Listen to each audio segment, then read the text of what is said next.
Welcome to Obstacle Running Adventures.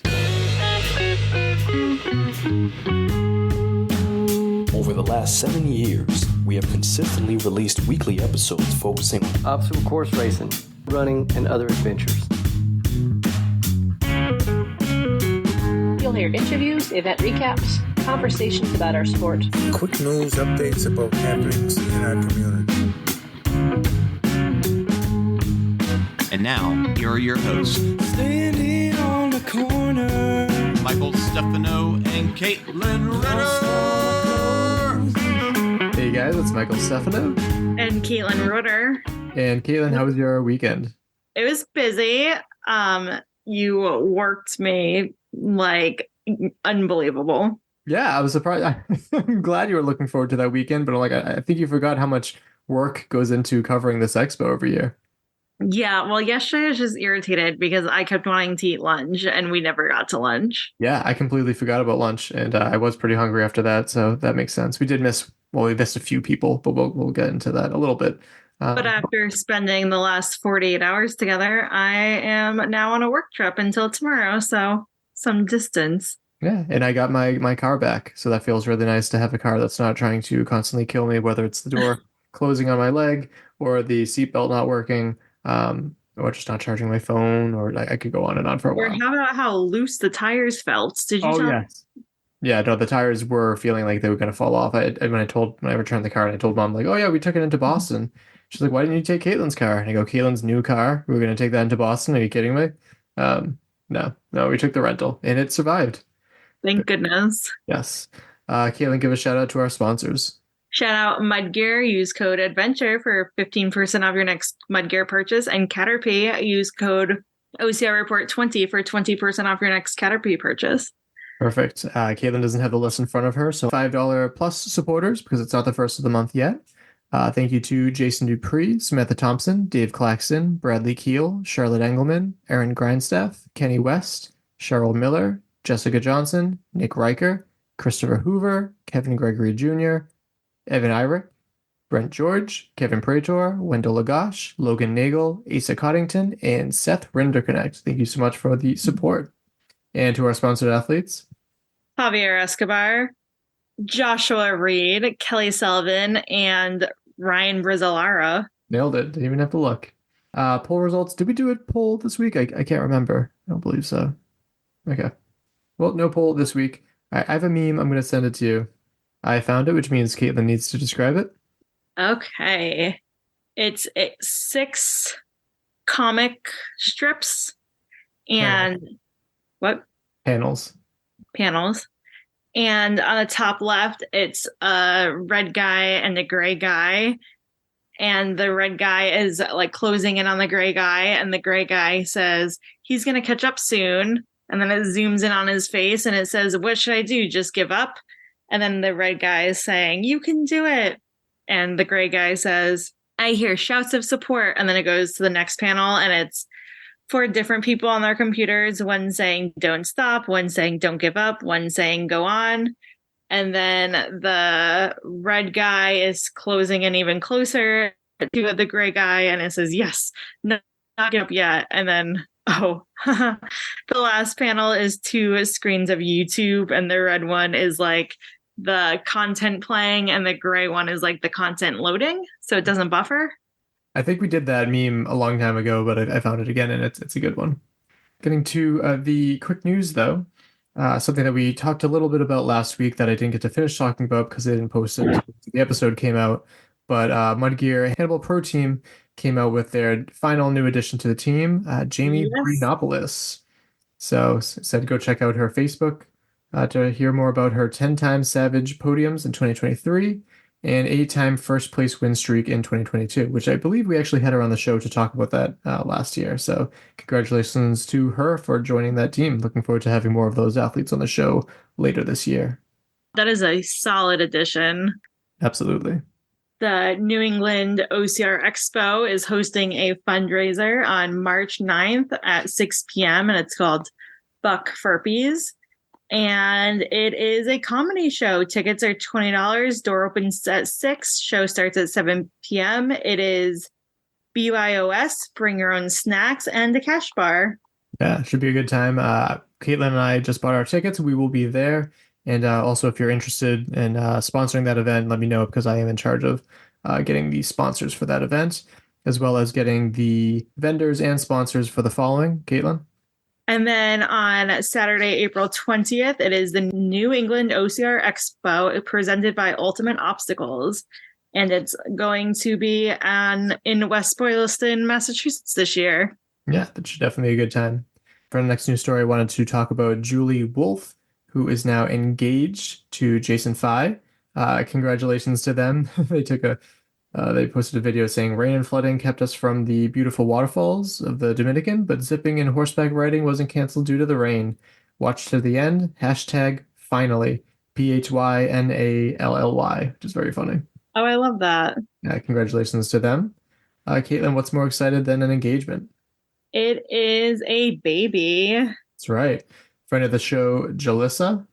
She posted on, well, it doesn't matter when, but she posted, "My greatest accomplishment is you. Welcome to the world, William Floyd James, named after both my granddad and my dad. Born January 20th, 2024 at 8:03 p.m. Weight 6 pounds, 14.8 ounces, and length is 21 inches. Yeah, congratulations to her. And just before we recorded, you also sent me a news story, which I forgot about, but there's another baby that was just born. Yes. Chrissy McFarlane posted yesterday, January 16th, 2024 at 8:08 a.m. Jetson Walker McFarlane.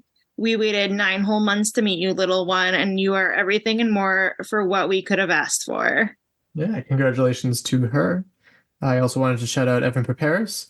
It's tough to beat a baby. That's not where this one is going, but he said, "New podcast. Tiga Tactics owners and I started a podcast. Go subscribe and follow along. We'll be diving deep into martial arts and self-defense. The first 2 episodes are up already, and it is called Tiga Tactics Podcast. TIGATACTICS Podcast. I think I spelled that right." In some unfortunate news, this comes to us from Christy Puff in the World's Toughest Mudder community, the 24-hour race that I reference continuously in this episode. She posted, "Once again, I sit here heavy-hearted and pretty heated as I make this post in the group on Greg James's behalf. He informed Eugene and I yesterday that he will no longer be with TMHQ. He literally had to call them to find this out. They failed to inform him that his MC position had been eliminated from next year's schedule. The schedule has been made since September of last year, and no one from TMHQ reached out to him to let him know. I hope all of the ambassadors read this post and see if this is the brand that you really want to represent." So some unfortunate news there and a lack of communication potentially from the father company, now Spartan Race. For Those Who Would is a 501c3 charity formed in the obstacle racing community to turn the passion of athletes into an engine for helping others. And they posted, "We are thrilled to share our new First Steps grant, which will provide support for those seeking treatment for eating disorders. This is a $5,000 grant that will provide financial aid for counseling or treatment for individuals taking their first steps towards recovering from an eating disorder." Yeah, that's pretty great. I actually saw that when Adrian Pigeonata reposted that, so wanted to give him some credit there, give him some attention. I also wanted to shout out someone that we saw at the expo, Inside OCR. They posted the 2024 Spartan Trifecta medals are looking sweet, and these are, of course, the Spartan Trifecta weekend medals, and it is a outside middle ring that spins and then an inner ring that spins, and it's a pretty cool medal for those that will be earning that this year. Now we're going to head on over to podiums. Katelyn, can you start us off with Hierarchs Maastricht? I can try. In third place for the men, Athon Humphreys. In second place, Lucas Straroth. And in first place, Thomas Tverdik.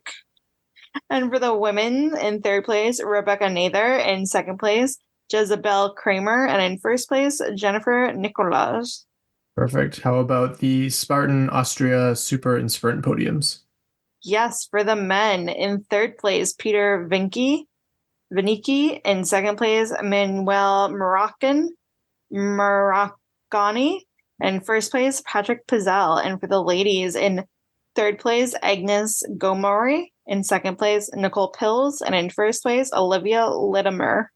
Perfect. And head on over to New York with Noob Sanity's Night Ops podium. In third place for men, Chris Rosa. In second place, Matt Gill. And in first place, sponsored athlete, Ryan Brizzolara. I feel like he needs a song. Well, we won't be the ones to do that. We have no music talent. I might.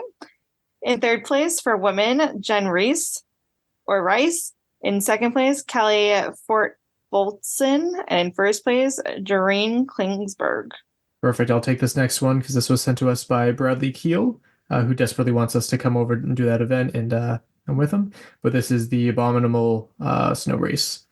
So for these podiums, for the men, in third place is Mark Robinson. In second place, Bracken Crocker, who unfortunately wasn't in the picture for some reason. And in first place was Marquez Green. For the ladies, in third place, Darcy Schmidt-Bates. In second place, Vivian Tran, who we actually talked about last weekend, and that she just joined the Mudgear Hannibal Race Pro team. And in first place, Sarah Tucker.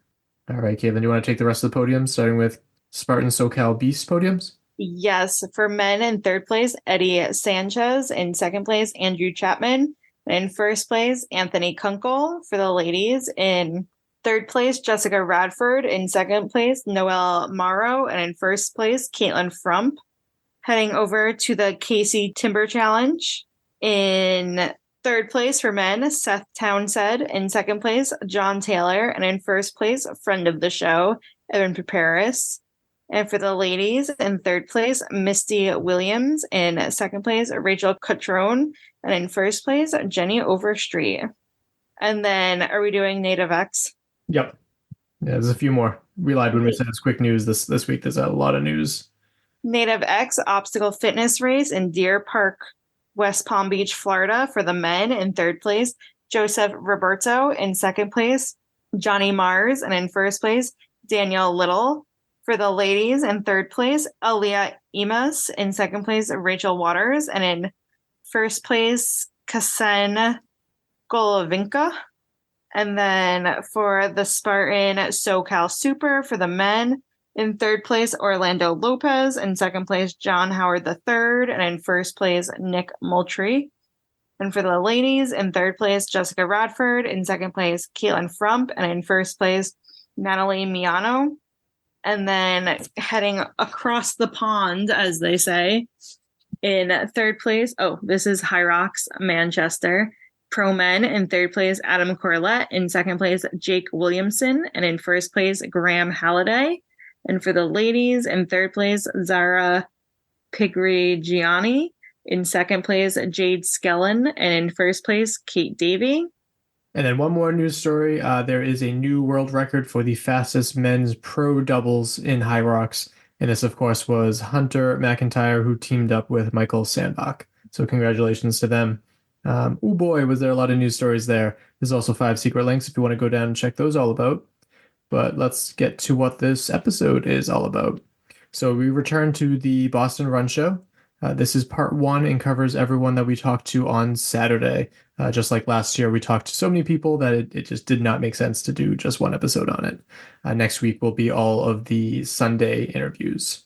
So the vendors and speakers who we interviewed were Sierra Nevada Brewing Company, Soarin' Tired, Drankful, Runners High Medallions, World Runners United, Boston Bulldogs, Team Hoyt, Girls on the Run, Jambar, Cybex, Road of Rainbows 5K, Marathon Sports Shokz, Scott Jenkins, Pete Kostelnick, Coree Woltering, Abby Jenkins, Youth Enrichment Services, David Barclay, Cold Plunge Guys, The Runner RX, Katelyn's Cold Dunk Tank Experience, and Clix Therapy.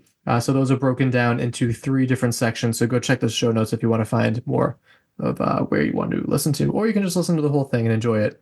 But let's get to all of those interviews. All right, we'll just start off with your name and where you're from. Patrick Hazlitt from Portland, Maine. And who are you representing here today? Sierra Nevada Brewing Company. Tell us a little bit about it. So we're here at Sierra, we're launching our new non-alcoholic craft portfolio. We have our Trail Pass, which is our new non-alcoholic beer. We have an IPA, and a golden. And we also have our Hop Splash, which is a hop-infused sparkling water. Now, I just had the golden, and I thought it was really, really good. And it's nice that it's non-alcoholic, too. You can have it after a race. You can drink it while you drive home from a race. It's pretty fantastic. That's correct. That's kind of what it's here for. It's definitely a nice alternative, especially for those who are moderating, looking not to drink as much anymore, and still have that nice craft beer flavor to it. So. Yeah. And I know it's still pretty early on in the expo, but how are things going for you guys so far? Things are great. Reception's been awesome. Folks seem to really enjoy having these options from Sierra Nevada now. A lot of Sierra Nevada fans here that are happy to see some non-alcoholic items. Yeah, absolutely. Awesome. And are you a runner yourself? Or? I am, yeah. Yep. Yeah, so I enjoy running probably 3 to 4 times a week, 4 to 5 miles each time. So, yeah. And where can people find out more about Sierra Nevada? You can definitely go to sierranevada.com on our website to learn more about our brands and our styles. You can definitely find these 2 non-alcoholic Trail Pass and Hop Splash at your local Whole Foods or Total Wines. Well, thank you so much for your time. Yeah, cheers. Thank you. I'm Teresa Calabro. I'm from Winchester, Massachusetts, and I represent Sore and Tired. Tell me a little bit about Sore and Tired, as if I didn't know what those feelings feel like. So Sore and Tired is a topical product that we benchmarked against an Epsom salt bath. And on our website, we have a study showing the non-inferiority of our product to the absorption of the minerals. So magnesium sulfate is Epsom salt bath. So we have that demonstrated. So the idea of putting something on your skin that will absorb the minerals is the science behind what we're doing here. So we have 2 products. Sore and Tired Blue is magnesium sulfate, magnesium chloride are the 2 active ingredients. And then after that, with feedback from runners and dancers primarily, we learned, and science also corroborates this, that potassium as well as magnesium are the 2 most depleted minerals that athletes need to look out for. So we have our secondary companion product, Sore and Tired Gold, which has potassium chloride in lieu of the magnesium chloride in the Sore and Tired Blue. So both are lovely, emollient-rich topicals, good for your skin, and people love them. Doctors recommend them. And we're a local Massachusetts company, also sold on Amazon. And being at the Run Expo, are you a runner at all? Or? I am not a runner. I'm a walker. We do a lot with the dance community and other types of athletes, but it's basically our company has been driven by runners and dancers, so that's why we're here. Awesome. And how long have you been with the company? You seem very passionate about it. My husband developed it, so I've been with it. We've been doing this for about 10 years. Wow. Yes. And so it's going to shows like this, and the International Association Dance Medicine and Science has been one. There's a fitness organization that we work with as well, but it's basically just getting in front of people. Well, I know it's still pretty early, but how's the expo treating you so far? Excellent. Yeah. Excellent turnout. Excellent. I'd rate it tops. Perfect. Yeah. And where can people find out more about your product? On our website, www.soreandtired.com. Thank you so much. Thank you. Ryan Prinzing, Nashville, Tennessee. What are you representing here today?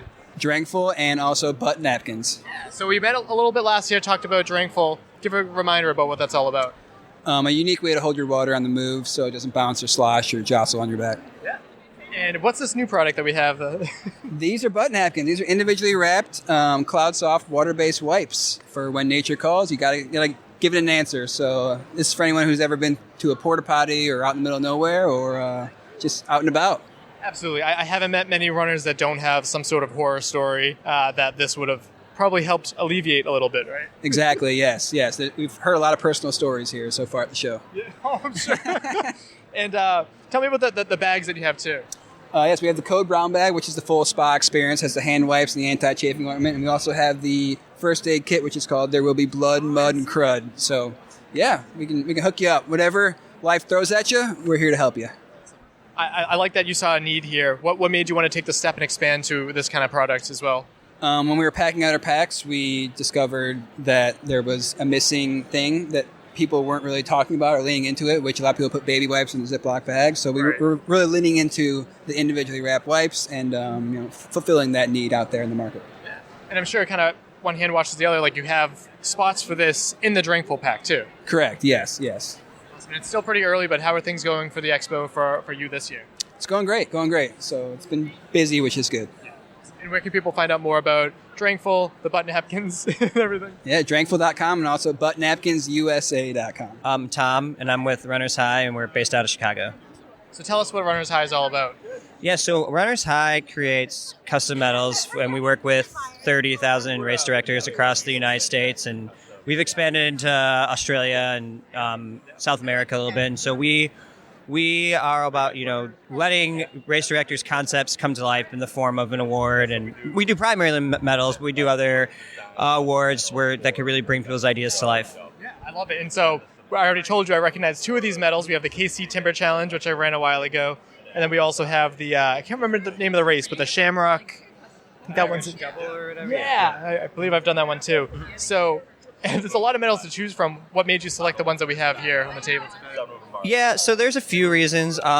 Number one, brand recognition, just getting people to recognize certain brands. They're like, oh, I know that brand, or well-known races. Because I'm a runner too, so I've ran a few marathons and I've done a lot of races, so I know what races carry more weight. We like seeing them on a table, people are like, oh, that's a very popular one. And also just ones that have different features and stuff, like for instance the Star Wars one, May the 4th be with you. That was another reason. And then finally another reason is just having medals that go for a good cause. Like for instance, we have like the Susan G. Komen medals that are up there that go for breast cancer and other different nonprofits. They're really recognizing awards that are, going towards something that's kind of greater than all of us, and being able to highlight those. Yeah. So you talked about the expansion. How good does it feel to be in even more markets than just the United States? Yeah, it feels really good to expand our footprint, and I think it gives us new challenges to clear with that. So clearing those challenges overseas make it easier to we can use those problem-solving skills for internal stuff that we deal with on an everyday basis. So it's cool to see how that plays out. And where can people find out more about you guys online? Yeah, so we are online at runnershighmedallions.com, and then we have our Facebook page and LinkedIn on there. And if you go on LinkedIn and search for Thomas Brown, my page is all about Runners High, so you'll be able to see a little bit more information and post about that too. Yep. Well, thanks for taking the time to talk to me, and we're going to look at some more medals here too. Perfect. Yep, sounds good. Thanks a lot. Sean Rice, I'm from Brooklyn, New York. And what are you representing here today? Representing World Runners United, a platform that's been created for the community of runners. So you said it's launching soon. Tell me a little bit about it. So we're launching, it's a virtual website. We have intuitive training programs. You give us some of your data, some of your goals, some of your aspirations as a runner. It will give you a specific training program. You get to choose between 12, 14, 18 weeks, working backwards from a specific race that you're looking. Let's say you want to run Chicago or you want to run the Marine Marathon. It gives you a program designed for you. As you improve throughout your training, you put in new data, it can actually change. It's a smart program. We also have a platform of guest speakers, Zoom calls, race specialists, flexibility specialists, nutritionists, so on and so forth. There's a great free version. You can also upgrade to the premium version. We also give away paid marathon entries to many of the marathons that people really want to go to, some of the big ones. And all you have to do is be a member. You get thrown into the lottery and you can win a marathon. And those things are worth their weight in gold, right? They are. We just gave away 2 to Chicago and the people literally were jumping for joy. I can imagine. Yes. It's a lot to fundraise for, and it's a good cause to fundraise for, but even still, that's a big ask sometimes. Absolutely. But the real goal for us is just to bring together the greatest community in the world, which is a community of runners. Yeah. So you talked about nutrition too, which is also an important aspect of that. So is that more personalized, or do you have the AI for that? So it's really, nutrition is always personalized. So really what we're doing is we're offering people who have personal perspectives on it and obviously experience and background. And every runner has to extract what works for them. When you listen to anything, whether it's training, flexibility, nutrition, you've got to take what works for you and make it your own personal program. Right. Awesome. And I know it's still early on, but how's the expo treating you so far? It's been great so far. It's been lovely meeting people. We did the New York one a couple months ago. New York and Boston, you can't beat cities like this. They're amazing. Yeah. So how's the New York one? We haven't covered that one. The New York one is massive, as you know. I mean, just the size of it's aligned. It's the day before the marathon, so as you know, 50,000 people. So yeah, that packs it in. But Boston is a great town. My daughter goes to school here. I've been up here many times, so we love it. We love it. And where can people find out more about you guys online? WorldRunnersUnited.com. My name is Conan Langlois, and I live in Quincy, Mass. And what are you representing here today? The Boston Bulldogs. Tell us all about it. The Bulldogs are a nonprofit organization that is geared to helping those in substance abuse through physical wellness. Yeah. So we've heard a lot about you guys. I've always wanted to join you guys on a group run. Tell me about like what you guys offer for like group runs and races and everything. Okay, so group runs, we meet up Monday nights in Quincy, Tuesday nights down in Plymouth, Thursdays in Chestnut Hill, and then Saturday mornings in Chestnut Hill as well. And how long have you been working with this group? I've been with them about 4.5 years. And what attracted you to the group? At first it was, I'm in recovery myself, so it was just to try to find some people who were just trying to better themselves while being in recovery. Yeah. And then when I got there, I realized it wasn't so much about the running, it was more about a community sense that I've never felt before in my life. So just like accepted right away, which is pretty amazing. Yeah, I love that, because when you are recovering from addiction, it's all about like replacing that with something. And community is hugely helpful for that, right? Absolutely, yeah. Without community, I can't do it alone. I've tried multiple times and failed every time, so yeah, super grateful for the community. And how big is the group grown now? I think we're like 400 plus members. Yeah, so like, the runs though are, you know how they are. It's like hit or miss. Bad once it starts to get cold, you kind of shake down a little bit. But in the summertime, you can come down to Chestnut Hill or Quincy. Sometimes 50 people there to run. So, yeah. Is it like a small charge and the money goes to something, or is it free? How does that work? So there is a fee to become a member, but we sponsor people as well, and it's just a one-time fee. That's it. What would you want to say to somebody who could be listening right now, maybe going through some sort of addiction battle of their own? I would say you don't have to do it alone, so come on down and find us. Yeah. Where can people find out more about you guys? Online, Boston Bulldogs Running Club on the website. Yep. Yeah. Thank you. Thank you. Hi, Russ Hoyt. I'm from Holland, Massachusetts. And who are you representing here today if they don't recognize the last name? I am with Team Hoyt and the Hoyt Foundation. I'm actually the president and CEO of Team Hoyt and the Hoyt Foundation. I'm Dick Hoyt's youngest son, Rick's brother. Yes, that's right. Yeah. And what is this group meant for you? It's been amazing. Dad and Rick ran the Boston Marathon 32 times. They've run over 1,100 races together. Their influence on people with disabilities being able to be included is just incredible. They ran in Japan and Germany, and those countries now are allowing runners in wheelchairs to be pushed in races. So their influence has just been phenomenal. It's got to be awesome to actually see the big difference that's made, right? Yeah, the change is incredible. It actually all started with our mom. She got Rick into public school, and a gym teacher turned Rick onto running, and then Rick asked Dad if he could be in a race. So, the whole family's been involved since the beginning. That's awesome. And when was the beginning? Like, how old were you when this all started? So their very first race was back in 1977. So I was actually about 10 years old at the time.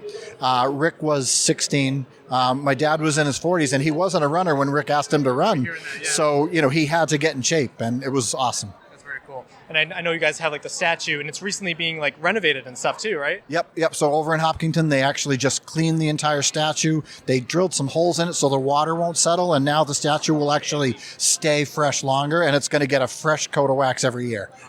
And you guys have your own run that you guys do every year, right? We do. So the Team Hoyt Memorial will be the Saturday before Memorial Day weekend, and it'll be in Hopkinton. It starts at the Marathon Elementary, ends at EMC, and you can register at teamhoyt.com. Perfect. And what are some final thoughts about what this all means to you to like grow up in this family? Like, how has it helped you as a person? Oh, absolutely. I've worked in education my entire life, and it's because, Rick got into education, my mom got him in, and it just became something where I was like, I want to be able to give back. I now run the foundation. I'm speaking today to share that message and make sure that people understand that Team Hoyt is still alive and strong, and other people can participate and help people with disabilities to be included. Thank you so much for coming out here again, and good to meet you. Awesome. Nice to meet you too. My name is Haley, and I am from Boston. And what are you representing here at the expo? Girls on the Run. So tell me all about it. So Girls on the Run is a nonprofit after-school program serving 3rd to 8th grade girls, and we are a combination of a social-emotional program focusing on confidence building, goal setting, positive self-image, while also creating a healthy relationship with movement from a young age. So these girls, through their progressive season, are actually training for a 5K. And then it all kind of culminates together where they really run their happy pace and show that they are achieving their goals at our celebratory 5K at the end of the season. Yeah. So I'm a little biased because my wife has done a lot with you guys too. But I love it how like that you have a goal that you set, and throughout the year, like you build up that confidence to take on that goal. How long have you been with them? I have been working for Girls on the Run for about 6 months, but previous to that, I was actually a Girls on the Run girl growing up. So I did the program from like 3rd to 8th grade, and then I got to coach. I got reintroduced to the program in college where I started volunteering and coaching, and now I work here. So more unique perspective, tell me like what it meant for you to be the girl on the run. Yeah. I think you almost don't realize it as a kid in elementary school how well those lessons stick with you and support you growing up and through high school and all the troubles and woes of adolescence. But I think giving someone a strong foundation and also giving someone an outlet through running or through physical exercise in a healthy way at a young age is so important. And I definitely see the benefit it had for me. And then being on the other side of it, getting to coach and then see all the girls in the program now and seeing the impact it has on them and being able to see myself inside of them too. And it's so much more than running too. You talk about like confidence building. You have to be very careful about how you phrase things while you're running about like the pacing and this and that, right? Yeah, absolutely. So our favorite thing is at the 5K, we always tell girls to go their happy pace, because movement looks different for everyone. Our goal isn't for everyone to, hit that 30-minute, hit that PR, hit that 30-minute 5K, or like go on and do track or anything like that. Our goal is, creating that healthy relationship with movement and going their happy pace. And I think just moving forwards is really our goal.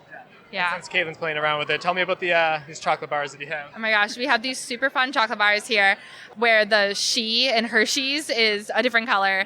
And it says, she is, and then there's a bunch of different adjectives all over the chocolate bar. And it was just a really fun partnership that we got to do with Hershey's earlier this year. And not saying, obviously, Girls on the Run isn't like a small thing, but how does it feel to partner up with the chocolate giant that is Hershey? Yeah, I think it's really cool to see, the recognition that we're getting. We are an international program, but then locally run. Yes. So we are the Greater Boston Council, but we have an international organization, which is actually really cool because our 5K series, because each council hosts their 5Ks, we're one of the largest 5K series in the world. So getting to see the impact not only locally and, with one individual connection, but globally. Yeah. Any other questions? No, I love Girls on the Run. I love how it's so much, like, I know you were saying this earlier, like, I feel like my generation, it was like, oh, you work out to lose weight. Yeah. And, like, I remember being in middle school and we were all eating, like, the Weight Watchers lunches and, like, the South Beach diet meals. And it's like, to me, like, that's what I think of when I used to think of movement. And, like, for Girls on the Run, it's like, no, we move because it feels good. We move because it, like, releases endorphins. It's not like we lose to fit into smaller pants. And I think that's so important as, like, this generation of girls grow up, because it's like, we don't want them to see it as a punishment. No, absolutely. And I think another really great thing about Girls on the Run is it's a completely non-competitive environment. Yes. Which was so hard for me because I'm so competitive. Yeah, no, same. But really just our 5K is one of the like most positive, inclusive environments that I've ever been in, where everyone is just like cheering each other on and like everyone stays at the finish line to cheer people as they keep coming through, because everyone's so proud of you for you've achieved your goal. You've finished that 5K. And that's like a huge feat. It's amazing. Yeah. And obviously you run like as a coach, but do you do like other races too? Like still a runner or? I do. I personally am a runner. It's certainly not a requirement to be involved in Girls on the Run whatsoever. But yes, I have been a lifelong runner. I think Girls on the Run was actually a way that growing up I like bonded with my dad and as a runner. And so I'm actually running my first marathon later this year. Congratulations. Thank you. I'm running the Shamrock Marathon in Virginia Beach. Yeah, it's on St. Patrick's Day, so very fun. I just wanted to say one more thing. So when you do the 5K, you like ask an adult to like run with you, and I can't tell you how many dads are on. Oh my gosh, it's mine too. Favorite thing Mine is, like, too. Just the look of like the dads that are just so proud of their daughters, and like the look of absolute joy on their faces as they're crossing the finish line, or they're like that 20 feet before the finish line and the dad is just like go like, and the dads are in like tutus and like glitter, like full. Yes. It's like one of my favorite moments is like all the dads that like come out. Sorry, continue. It's still early on in the expo, but how is it treating you so far? Great. Got here at 9 and it's been great. I'm excited to explore the rest of the expo a little later today. And where can people find out more about Girls on the Run? Our website, or girlsontherunboston.org. Thank you so much. Thank you. Jennifer Maxwell. I'm from Marin County, California. And what are you here representing? I'm the founder and developer of Jambar. So tell us all about it.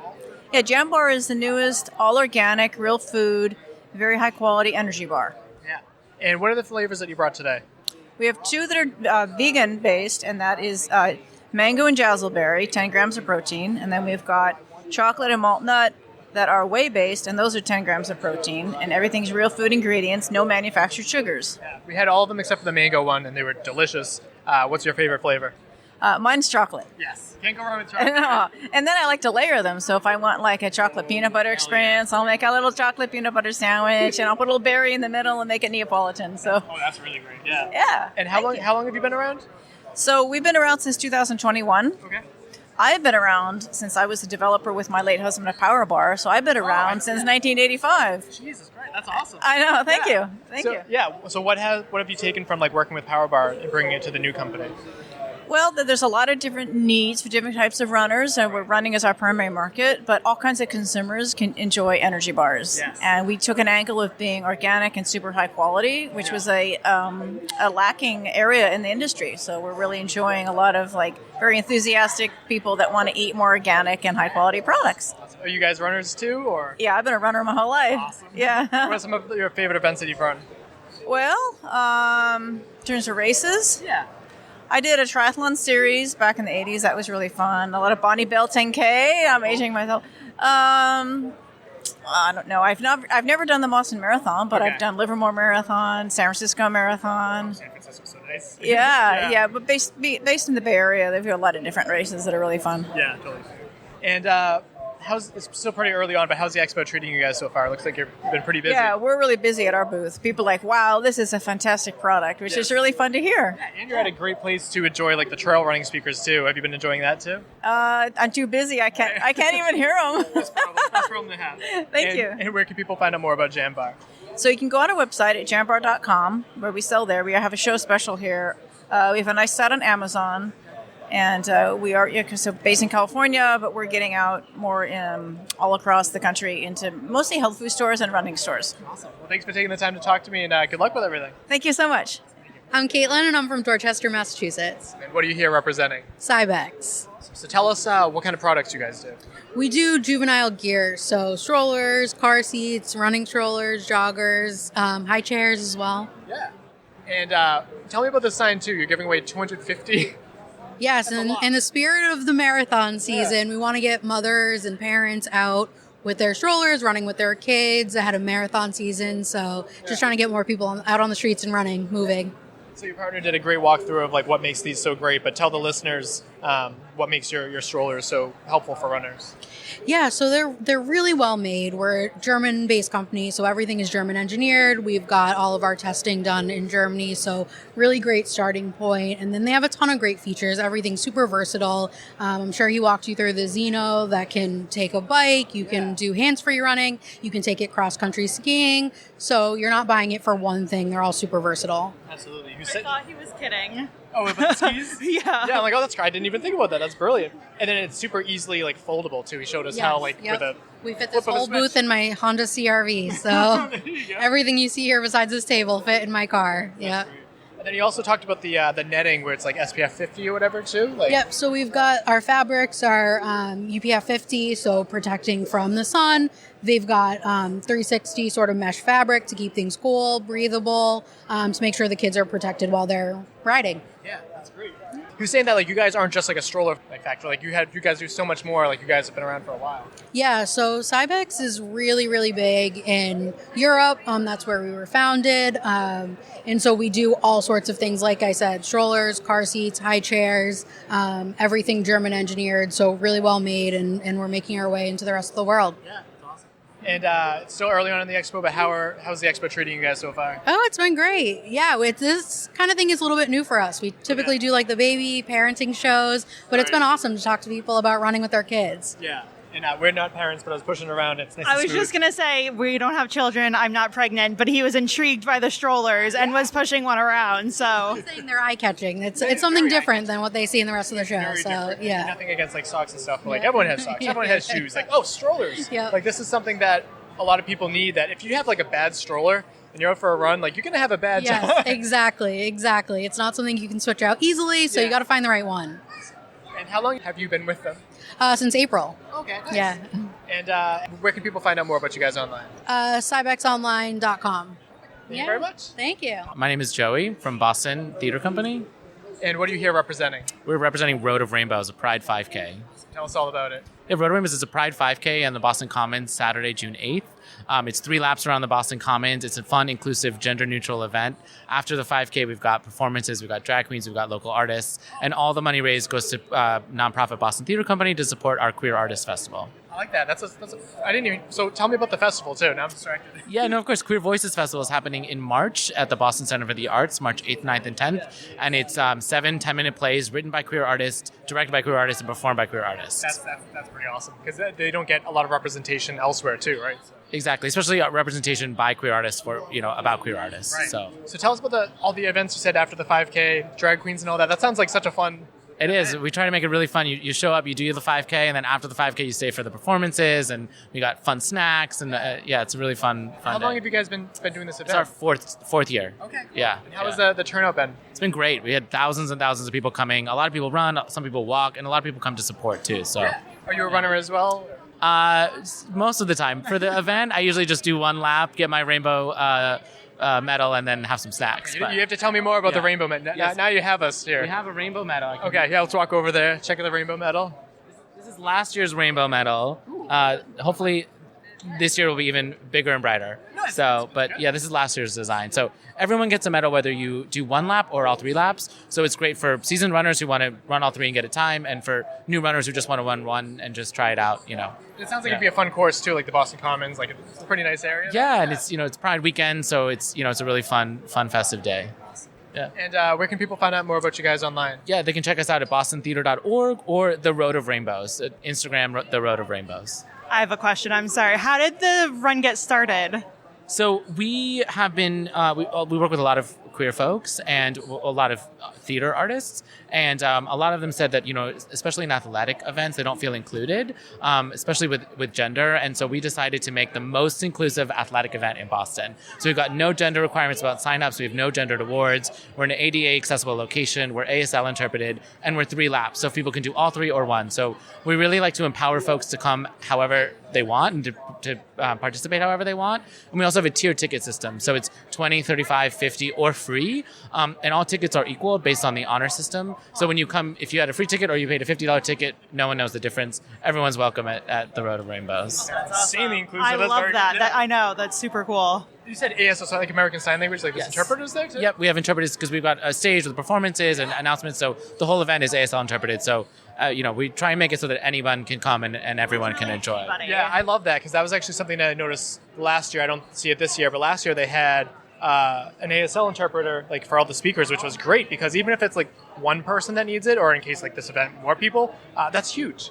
Yeah, I mean, inclusivity should really be the center, and that's why with Road of Rainbows we didn't make an event and then make it inclusive. We started with inclusivity. We got a group of folks together and we were like, how can everyone feel included in this? And that's why from the beginning, on our website, we don't even ask you your gender because from the moment that you join Road of Rainbows, we want you to feel included. You're a person. Yeah. Exactly. Awesome. Yeah. And it's a very eye-catching section you have here. How have you guys been with the expo so far? We're always the we stand out. We were the only ones with neon signs and glitter. But other people need to step it up then. That's we welcome as much glitter as possible. So yeah. Awesome. Well, where can people find out more? Did I already say that? I don't know. Where can people find out more about you guys? At the Road of Rainbows on Instagram or bostontheater.org. Thank you so much. Awesome. Emily, I'm from Chelsea. And you're representing Marathon Sports here, right? Yes. And for your booth, you have the Shokz headphones. Yes. What can you tell me about them? I love them. I've had them for 4 years. They have the Open Run Pro, and then the Open Fit. So more of a earbud situation. But they're bone conducting, so they don't go in your ears. They are water resistant. They last for 8 hours. They come in a few different colors. But it's nice that it's one piece that's attached so you're not losing an earbud, or if you wanted to rest them on your neck, you could. Exactly. So I have a pair, and my wife has a pair, and I like them because I have small ears, and the earbuds don't fit into my ears. They fall out. I'm going to lose them. So I love my pair, and it's also good because you can listen to music, but also hear cars coming. I do a lot of trail running, so I can hear bears. That's kind of important. It can save your life there, too. So how long have you been with Marathon Sports? Just 3 months. Okay. Yeah. How are you enjoying your time at the expo so far? It's a lot of fun. Yeah. Pretty busy, or? It is, yeah. It comes and goes, but it's been pretty busy. We got some more people here. Good talking to you, and good luck with the rest of the expo. Thank you.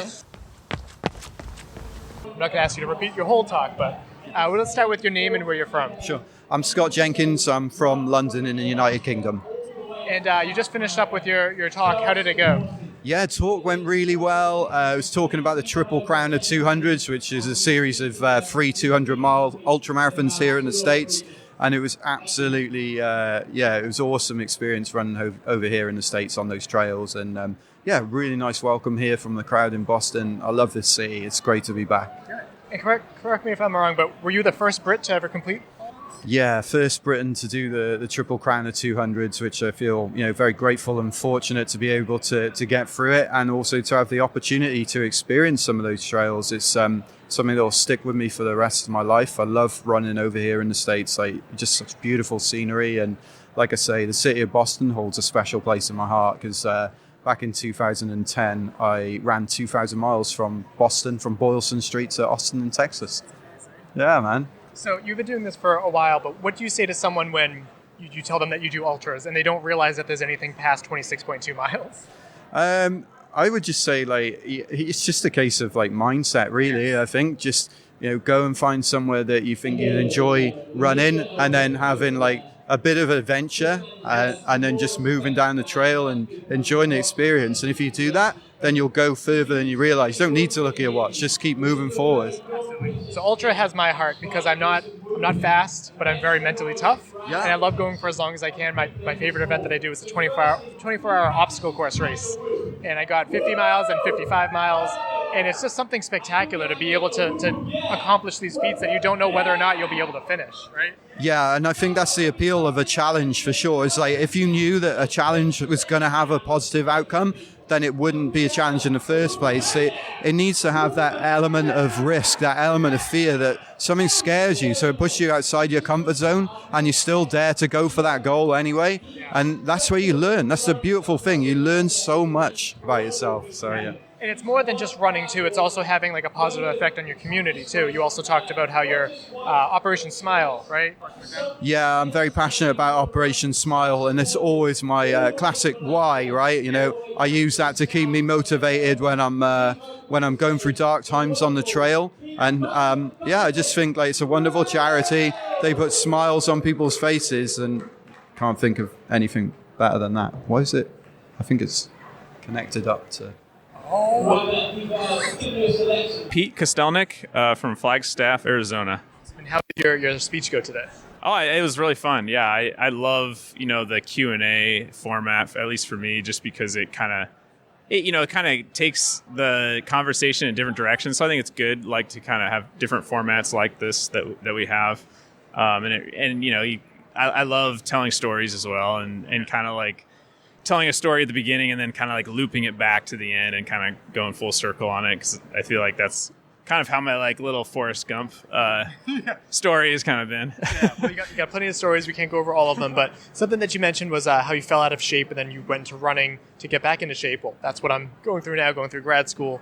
How was the journey of getting back into fitness? I really enjoy it, and like even like right now, like after getting in a car accident last year, like I actually really found that it's a very enjoyable process because you see progress every day, and I think that's why I in high school, like I loved, I didn't grow up as a runner, but I like gravitated to running so quickly from other sports just because seeing that tangible progress each day, I just love it. And you talked about burnout with other sports. What keeps you from burning out with running? I mean, you do enough of it. Some people think that would be an issue. Yeah, I think, and that's what I love about ultras. It's like you can never even scratch the surface of what. So like I got, I love road marathons, and I had to get away from them for a while just because, I think sometimes you can get burnt out if you're doing something that's too similar. And even over these last few years, I felt like maybe I was like not getting outside my comfort level enough by doing, the same races every year. And so I think for me, it's just like trying to find new challenges, new races every year and to get excited about. And then, having a couple staples of, what I like to call like reunions, reunion races, but not too many of them. And you talk about road trip. Like what I love about these races is like the adventure aspect of it too. So I like your kind of concept of road tripping, but just running. Yeah, no, I love it because it's like, when the whole road trip thing is like, you're going and you're seeing new towns, you're seeing new places, you're never seeing the same thing over and over again. And so that's what I love about it because, and you don't even know what to expect because there's like no way you could even, scout everything that you're going to see. And so like you have all these like little pleasant surprises that kind of just come up and like say, oh, hey, this this town is known for blah, blah, blah. And I think that's kind of what makes it so much fun. And running across the country and then running from Alaska to Florida, you've had lots of these adventures. Do you have any mantras or anything that you keep inside your head? Gosh, I think like doing Alaska to Florida, it was just always like embracing each day. And, even if you're kind of going through like, and not counting down, so always counting up, not counting down is kind of like the thing that I like to think. And I think I try to do that with like every day. It's like every day isn't just like a means to an end to like doing a race, but it's like, oh, well, like I really enjoyed this. And if you're not enjoying it, then I think that's when you have to like pivot proactively rather than like wait till you're like in a rut. And you talked about how you're running with like speakers and stuff like that. What do you typically listen to? Like music, podcasts? I'd say I'd probably when I'm training, I listen to podcasts more. When I race, I kind of like silence. I kind of just like to be like alone with my thoughts because I think I do like to listen to music like during like higher intensity training, but then I've noticed if I listen to too much music, I get a little ahead of myself and like start going too fast. Yeah.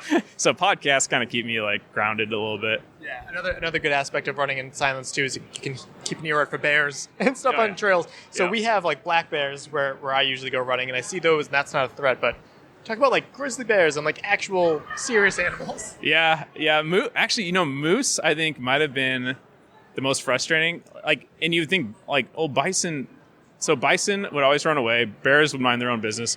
Moose will not get out of the way of a runner. And that's so I think they're like the most frustrating animal. She's always wanted to see a moose, and I said like if you see a moose, you're too close. They're stubborn. You don't want to see one in the car. You don't want to see one when they're running. No, they're dangerous. You had questions about the bathrooms? No, I had a question about the gas stations. Yeah, okay. You said you had a hierarchy of gas stations. Which are your favorites? There's always like a local one. Like where I grew up, like Casey's was a big. I know there's like Wawa is like a big one. I'm trying to think. Yeah, there's like all these. There's always like a regional one that's the best. The worst is always Shell because they're like a lot of times they not Shell and Circle K. You never know what you're gonna get, so I'm always a little wary of those. And I know you said you're dealing with recovery now, and then Cocodona is coming up. How are you feeling about that? I'm excited. I'm terrified, but I'm excited for Cocodona because I think I really don't have a whole lot of expectations, especially after like I DNF'd it last year, with a much more in shape than I'll be this year. But I think it's just exciting to take it on because the start of the race is near Phoenix and the finish is in Flagstaff. And those are the two cities that I have lived in most recently. So it's kind of like, it's got a little extra layer of like sentiment to me. Yeah. And what's some advice you'd give to someone tackling their first ultra? I know Katelyn's doing her first 24-hour race. What's some advice? Just like trying to balance being bold and pushing through, but then being humble and patient. That's why it's such a counterintuitive sport where you have to like have both, but you have to like balance them. So I would say, just be bold, but like when it comes to the race, be patient. And where can people find you on social media? Just my first and last name, Pete Kostelnick, on Instagram, and then I use Strava quite a bit as well. Thanks for taking the time to talk to me. Good luck with the recovery, and looking forward to see what you do next. Awesome. Thank you so much. Wasn't sure if you'd recognize this, too. So I'm like, Kiss McClellan. I was trying to remember the name of the race. Yep. All right, man. Name and where you're from. Yeah, Coree Woltering from Chattanooga, Tennessee. And I missed your talk because I was having lunch, but how did it go? Yeah, lunch is important, so good for you for doing that. We were actually talking about that, crewing and, racing, and it's important for the crew people to eat. So that's exactly what you guys are doing. The talk went well. What do you makes a good crew? I think the crew can be a few different things, really. But, just people that you trust, people that care about you, people you care about.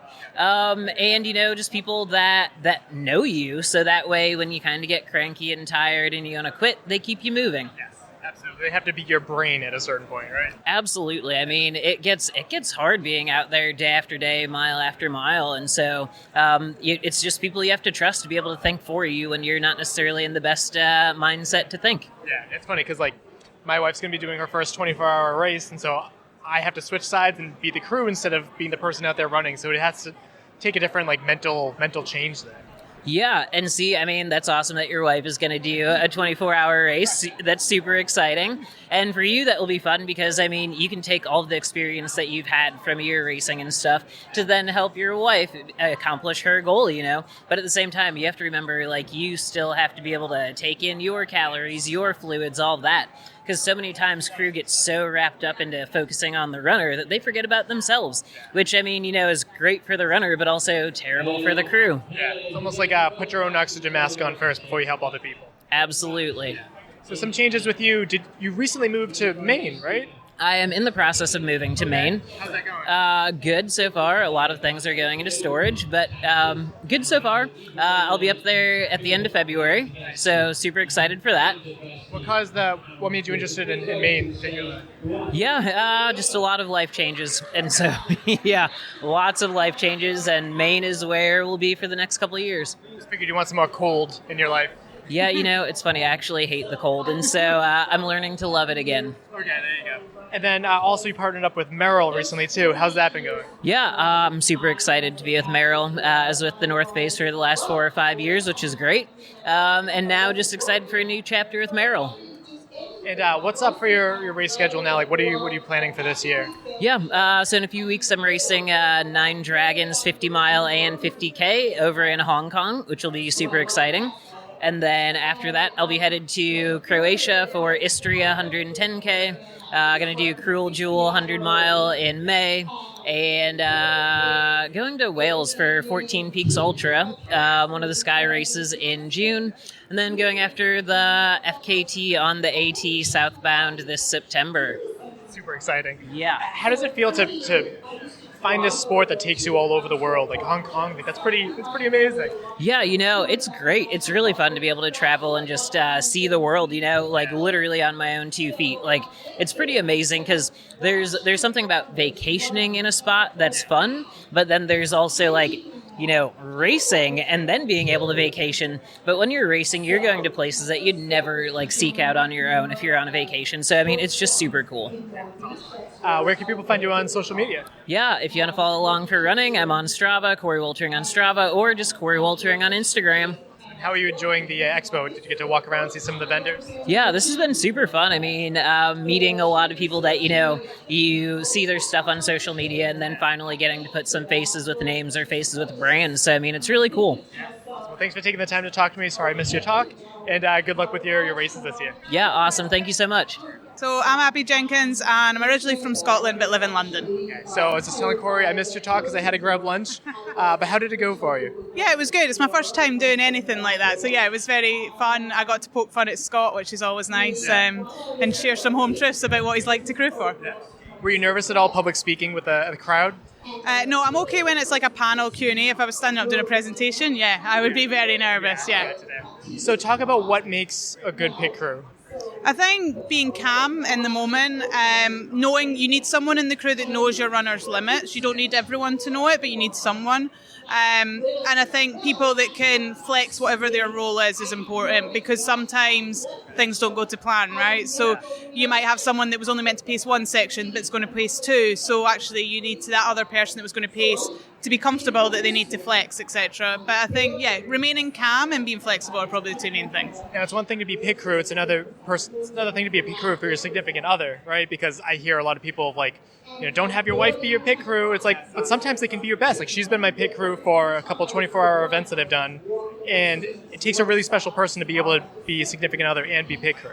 Yeah, I think I like it, right? Like, we get to share an adventure together. We have funny stories when things go wrong. We laugh about them. But I also think that's one person that knows everything about you, so they can push you. So, like, for Scott, and I was saying it in the talk, like, there was one time I pushed him too far and he got rhabdomyolysis. So, it's a learning experience. I now know where his upper limit is. But typically you know that you can be horrible to them, whereas someone that maybe doesn't know them that well, they'll be softer, right? And when they're in that state where they're tired, everything hurts, you need someone that can be horrible, because if everyone's too nice, then things slip and then they don't do well and then they're in a bad mood afterwards, which you've got to deal with, right? So when Scott DNF Bigfoot the first time, he was awful when he came home. I wasn't there, but like for a month it took him to get over it.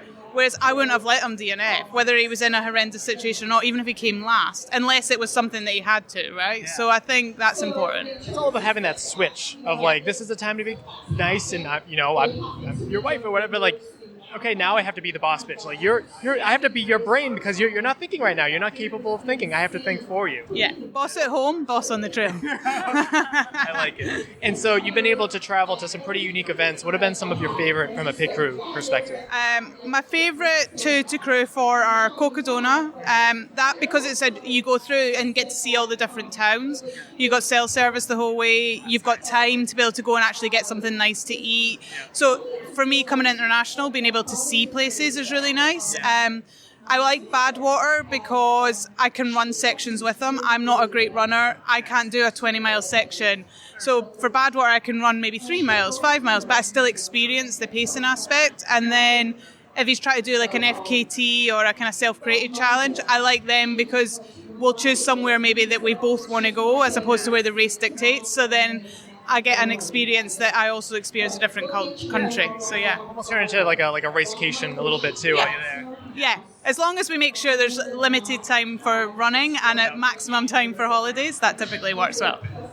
What's an example of a time where things were starting to head south for his race and you were able to turn it around? Like, what are some techniques that you employ that kind of can get him out of a dark place?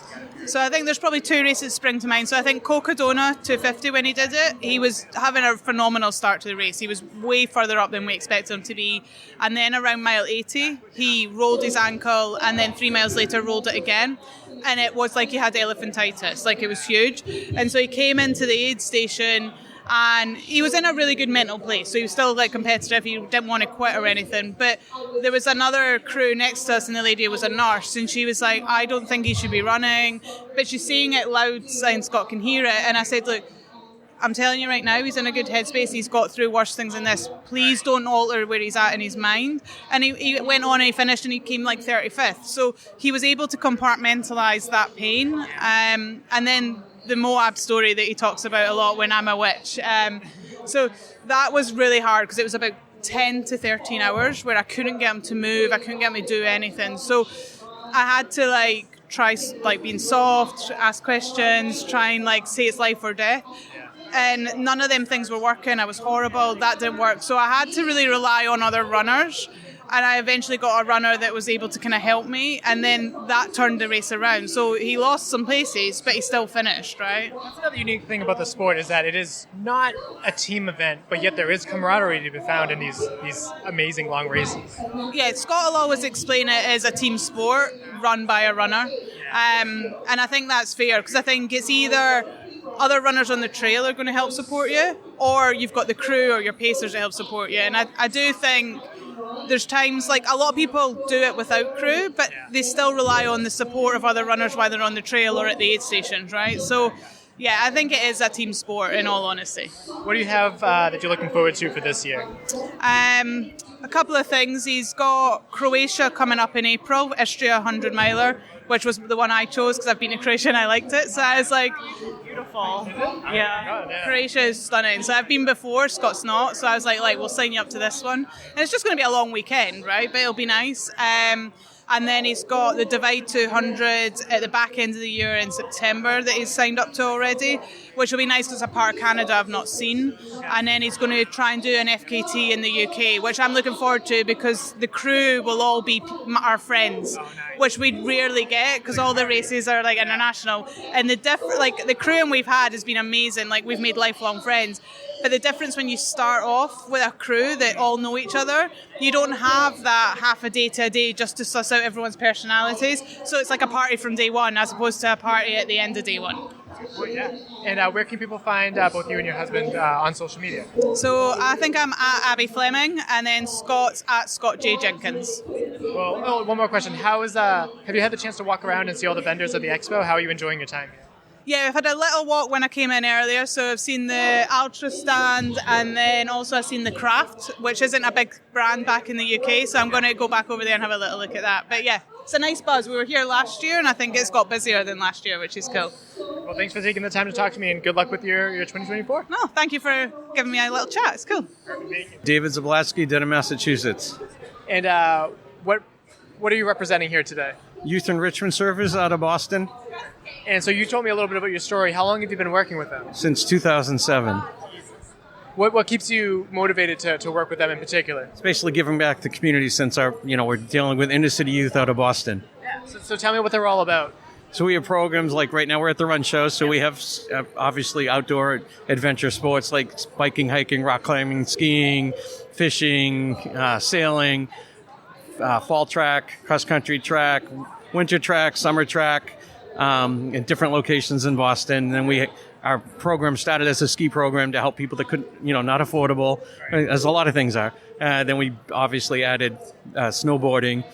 We do career development. I mean, I could sit here and go on, but anything that we can help with inner city youth, because most of these kids are the first to graduate high school, definitely the first to go to college and the first to graduate college because you put them through these things where they achieve and believe and do things that they didn't think they could do, basically. Sure, it goes a long way in helping with their confidence as children too, right? But obviously but also being an inner city youth program, we're always looking for volunteers. We're looking for donations, whether it's sponsorships, monetary, or an in-kind donation for our gala, which is one of the main committees I'm on. Nice. So what is the gala that you were talking about? So we do an annual gala. Obviously, we need it to cover our budget. It doesn't cover all of it, but a good chunk of it, so we can pay staff, so we can put the program so that the youth can come to these programs. Like for the ski program, we're giving them skis, poles, helmets, boots. We're giving them a lesson. We're giving them transportation to the mountains. Just can't afford all that without fundraising. So it's all about trying to find, corporations or entities that can help support us. Yeah, it costs money. How are you enjoying your time at the expo so far? Well, this is my second year with them. I'm also an ambassador for the expo. I did the Snowbound X for the last 2 years, looking at the outdoor adventure as well. Yes, yeah, that should be interesting. I heard they might be combining them next year. This year, I believe it's April, will be the outdoor adventure. Next year, it will be two separate events, but one big space. And I believe if you get the ticket, you can go to both programs. That's good to know. We're going to be interviewing the event director or somebody in a little bit too. Where can people find out more about Youth Enrichment Services? YesKids.org. And again, like the importance of money, and even if you don't have money, just volunteering man-hours. Or you know somebody. Yeah. Or your company can make a donation. So there's always different ways that things can happen. Somebody knows somebody, and someone says, I can't volunteer. I don't live in the area. Well, most of our people come from all over Mass. And again, you don't have to be a skier or snowboarder. We send you through a training weekend. You don't have to have been a runner. We'll give you an orientation, and it's all about coaching and building. And you don't have to be the expert in anything like to do the field. It's more that you have the initiative, the drive to enhance, the skills that these kids, need to help, accomplish them. I was going to say mission because I'm also served in the military, but it really is. It is a mission. Yeah. It's how do you get these kids to do something never done? Yeah. Some of these kids are not active, never did anything in their life, so this is their first activity. Yeah. So hopefully first of many. That's awesome. Well, thanks so much for taking the time to talk to me, and enjoy the rest of the expo. Thank you. You as well. So my name is David Barclay, and I'm from the Boston Run Show. And what are you representing here today? Me personally? Or? What's your role in all this? So my role is to look after the brands, try and get all the exhibitors in, and just kind of get as many kind of variation of kind of shoe brands, kind of nutrition, races, and all that kind of stuff. What are some things that you look at in like the smaller details in putting on an expo that people may not consider? Probably the activation spaces and how you actually engage the visitor and make the experience a bit better. Because obviously it's fantastic to have kind of all the amazing brands that we've got on board selling their products, but in terms of like getting, say, for example, having a gait analysis or the kids zone, which has been really busy at the moment. So I think it's just like having a good variety as well. Yeah, the Polar Plunge too was over there. Yeah, that's been super. I haven't been in it yet, but I don't think I'm going. Yeah. Well, there's always tomorrow, right? It's gonna be 2 days. So yeah, I think it's just having that variation and also just keeping it fresh. Yeah. I think year on year we need to try and kind of develop it, take the feedback from our visitors and exhibitors, and see what we can kind of expand and really kind of build upon. And so, did you say you were working with them last year too? Were you here for the event? Or? No, this is my first time. So I actually started 2 weeks ago in this role. So I am very new to it. Yeah. So, but yeah, super excited to be here, and it's going to be kind of an event that goes from strength to strength. What attracted you to Raccoon Media Group? So I'm a big runner. So I kind of come from like the commercial partnerships world.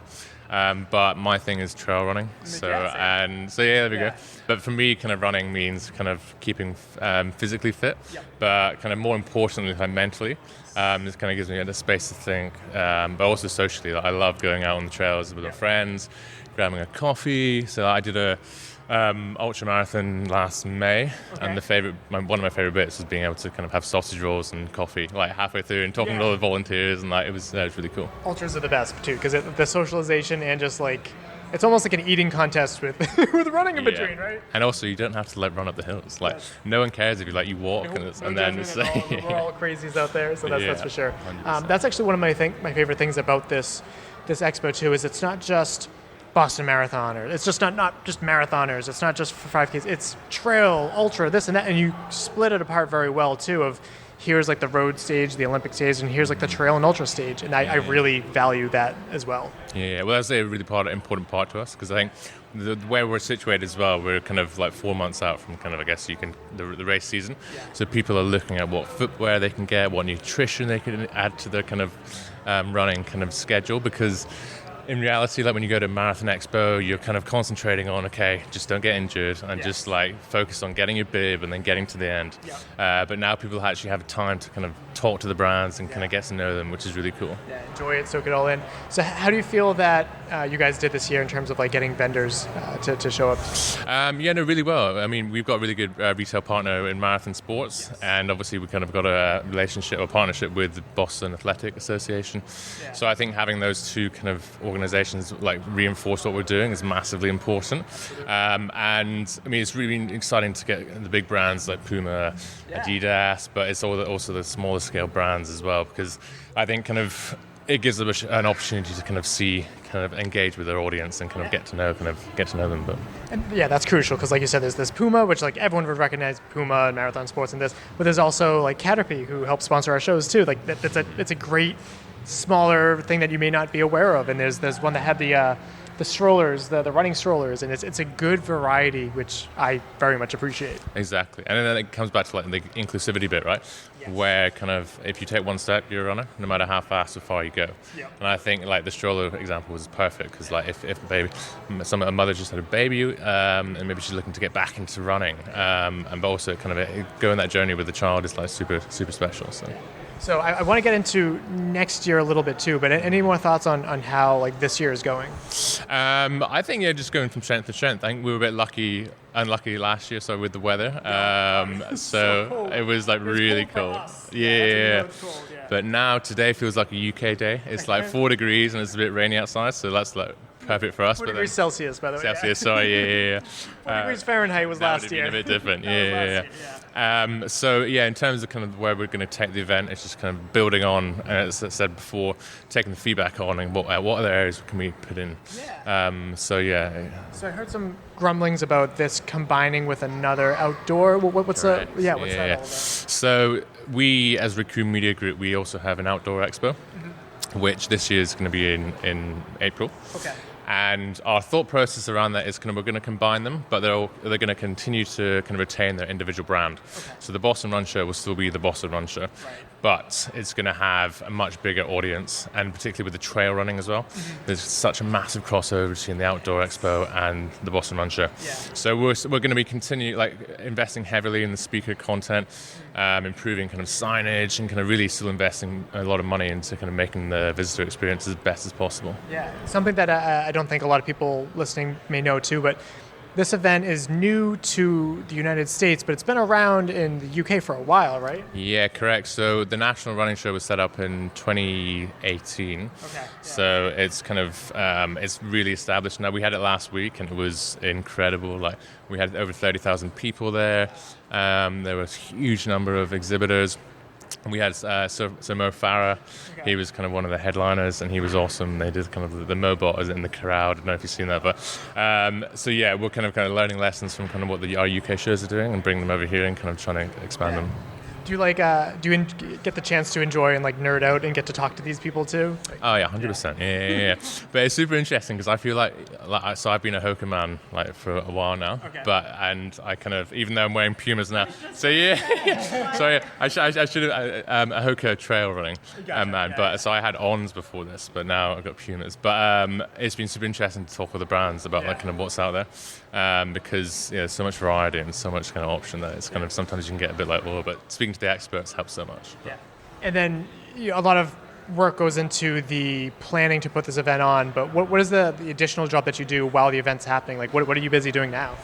Just keeping all the vendors happy and the brands, and building those relationships, because at the end of the day, we wouldn't be here without our vendors and exhibitors. And we kind of want to make them our friends, right? Because if we can just kind of call them up or go for a beer with them when we're over in Boston, that's the ideal situation, because we're looking at it as a long-term game, because we want these guys to be coming back year on year. So it's really important to us. I notice that a lot too when I'm doing interviews with the vendors. I see a lot with the Raccoon Media Group going around, checking on things, which is important because it's like a living, breathing thing that you're checking on as this event.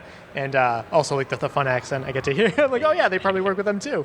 Something that I remembered you guys did last year, and you might be doing it this year too, is when the event officially ends, you guys have a little social too after. Are you doing that again? So tonight we've got exhibitor drinks at 5. Nice. So we're just getting with all kind of our kind of exhibitors and kind of people who are attending the show from that perspective. So we'll have a beer with them for an hour or so. Nice. So that'd be really cool. Just everyone can breathe and kind of enjoy a relaxing kind of drink. Yeah. And then we'll see. Kind of not sure if there's any plans for more, but you never know. But yeah. Oh, I thought you were going to say something. No. And then anything that I didn't ask that you wanted to talk about, the run show, the future of it, the other events that you guys are putting on? Yeah, probably I guess just speaking from a content perspective, our content team do such an amazing job getting all these incredible speakers. So we've got Michael Johnson, Scott Jurek, John Kelly, and exactly. So they just do an incredible job, and it's they keep the speakers happy, and then it just draws in such a big audience, and then it's just the inspiration that people can take from being here, and then kind of try and translate into their life, because that's what it's all about, right? Just trying to. So. I'm definitely impressed with the variety of talks too, because for the trail stage, there's a lot of amazing people here, but you can only have the same talk of I run really far, but you have one on crewing, you have one on this, you have one on that, and that's another thing that I think is impressive. It's a good variety of speakers in addition to vendors. Yeah, 100%, and that's super important to us. I mean, I remember going to a trail film festival once, and I saw kind of an Olympic film, which was super inspiring, and then I saw a film about a group of Australian ladies who kind of took up ultra running kind of in their 40s, and they wanted to run 60 miles in the Australian outback, where it's 45 degrees. And you watch that and you're that's super inspiring. It's if they can do that and you try and emulate that, it's just that's what it's all about, right? And that's my favorite thing about this sport too, and why I identify more with the ultra runners is Olympic athletes are amazing in their own right, but I can't identify with them. That's to prepare for 4 years for this big event. I just want an adventure. That's what I love about that's how it's speaking to. Yeah, no, 100%. And it's that's what life's all about, right? Yeah. Trying to take the opportunities and take the adventures that you can get. Exactly. And then so it's not just Boston in the United States. There's also, you have one in Chicago. What are the other locations in the So at the moment it's just Boston. Yeah. So we did have a Chicago event, but we're just consolidating our efforts in the Boston area at the moment. There's hopefully plans to kind of expand it as the As the kind of event grows year by year. But yeah, we're kind of really kind of trying to grow this as much as possible and get it to a place where we can take it to different cities, because that'd be really cool to be able to do that. And it's still kind of early on in terms of like both days of the events, but if you were to give yourself like a letter grade, how do you feel like it's going right now? To not to jinx it or anything. But I have to go for A. To go for A, yeah, because it's also this is my first event. It's just like in America, so it's like seeing all the vendors and just speaking to the visitors as well. It's like everyone comes on with a smile on their face and kind of leaves with a smile on their face, and also hopefully a bit of gear from the brands, and then just hopefully they can take some stories away and kind of like take it into their lives. I was talking to Chloe and some other people that you have working with you too, and they were saying how they flew out either on like Thursday or Friday, and then they're flying back Sunday. Are you going to have any time to like enjoy Boston outside of this? Yes, so we're going to, I think it's called The View, the restaurant that's quite high up. Okay, yes. Yeah. It's like the one at the top of the Prudential. I have heard of that. Okay. Yeah. They just rebranded. So hopefully, I hear good things. Good stuff. Yeah, so Chloe managed to wangle that. I'm not sure how she did, but she did a really good job. So yeah, we'll go there for a team dinner tonight. Nice. And then yeah, we'll see. And then most of the team are flying back tomorrow at 9 p.m. on Sunday. So. Awesome. And then any final thoughts on the expo? Why people should check it out next year? Yes. Yeah. Just around I think the inclusivity bit, right? It's just like getting as many runners as possible. I think. The running community is such a friendly bunch. It doesn't matter if you're road or trail, and kind of everyone's always there to help. And we just want to try and grow that kind of friendliness and that warm kind of welcoming feeling. And kind of if people can kind of take it running, whether it's to benefit their physical health or mental health, then that's a really big objective of ours to hit. Yeah. Well, just want to say thanks for taking the time to talk to us, and big shoes to fill after last year, and I'd say they're definitely being filled. Thank you. Perfect. Thanks very much, guys.